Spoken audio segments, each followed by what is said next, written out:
কলই শাক। এই শাকটা দেখেন কি সুন্দর তরতাজা। শীত আসলে কিন্তু এই শাকটা খেতে অসাধারণ লাগে।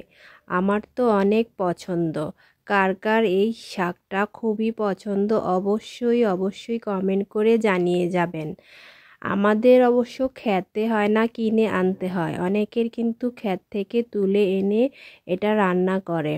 এটা ভাজি করলে আমার কাছে অসাধারণ লাগে। আসসালামু আলাইকুম, সবাই কেমন আছেন? আলহামদুলিল্লাহ, আমরা ভালো আছি। দেখেন, কলই শাকগুলো আমি বেছে নিয়েছি এবং কুচি করে নিয়েছি। এরপর কড়াইতে তেল দিয়ে এতে পরিমাণ মতো রসুন পেঁয়াজ দিয়ে লাল করে ভেজে নিয়েছি। অবশ্যই রসুনটা দেওয়া ট্রাই করবেন, কারণ যে কোনো শাকে আপনি যদি রসুন অ্যাড করেন সেই শাক ভাজিটা বেশি মজার হয়। এই তো আমি পেঁয়াজ আর রসুনটাকে ভেজে নিয়ে কুচি করে নেওয়া শাকটা দিয়ে দিব। শাকটা আপনি যত বেশি কুচি করতে পারবেন তত বেশি স্বাদ হয়। আমি যেরকমটা পেরেছি সেরকমটাই করেছি। এখন এটাকে একটু ভালো করে নেড়ে চেড়ে এর মধ্যে একটু পরিমাণ মতো লবণ দিয়ে দিব। শাকটা কিন্তু আমি তেলের উপরেই ভেজেছি, কোনো ধরনের পানি অ্যাড করি নাই। শাকের গায়ে থেকে যেটুকু পানি বের হবে ওইভাবেই আমি রান্নাটা শেষ করব। এই জন্য একটু ধোঁয়া উঠছিল। যাই হোক, আমার শাকে এখন একটু লবণ অ্যাড করে দিব আর দিয়ে দিব কয়েকটা কাঁচামরিচ, কারণ এই শাকটা আমি কাঁচামরিচ দিয়েই রান্না করি। আপনারা চাইলে শুকনো মরিচের গুঁড়ো, পানি বা অন্য যে কোনোভাবেই রান্না করতে পারেন।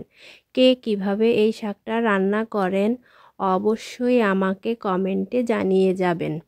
এখন একটু ঢাকনা দিয়ে ঢেকে দিব আর দিয়ে দিব কাঁচামরিচ। কাঁচামরিচটা আমি একটু দেরিতেই দিলাম যেন অনেক বেশি ঝাল না বের হয়, কারণ আমার বাচ্চারা শাক খেতে পছন্দ করে, ওদের আবার ঝাল বেশি দিলে প্রবলেম হবে তাই।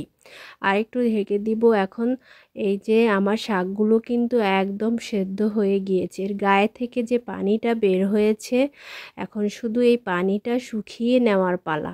পানিটা শুকিয়ে নিলেই কিন্তু আমার এই কলই শাক ভাজিটা একদম রেডি হয়ে যাবে। অনেকেই এই কলই শাক ভাজিতে ডিম দেন। আমার কাছে মনে হয় ডিমটা দিলে এই শাকের যে নিজস্ব একটা ফ্লেভার থাকে সেই ফ্লেভারটা নষ্ট হয়ে যায়। তাই আমি আজকে ডিম ব্যবহার করিনি। আপনারা চাইলে ডিমও ব্যবহার করতে পারেন। এই তো আমার শাক কিন্তু একদম রেডি। আমার বাসার সবাই এই কলই শাকটা রান্নাটা খুবই পছন্দ করেছে এবং আমরা সবাই মজা করে খেয়েছি। আপনারাও চাইলে এই কলই শাকটা এভাবে রান্না করে দেখতে পারেন। সাথে থাকবে দুটো শুকনো মরিচ, আর কি লাগে বলেন। আজ তাহলে এই পর্যন্তই। সবাই ভালো থাকবেন, সুস্থ থাকবেন। আসসালামু আলাইকুম, আল্লাহ হাফেজ।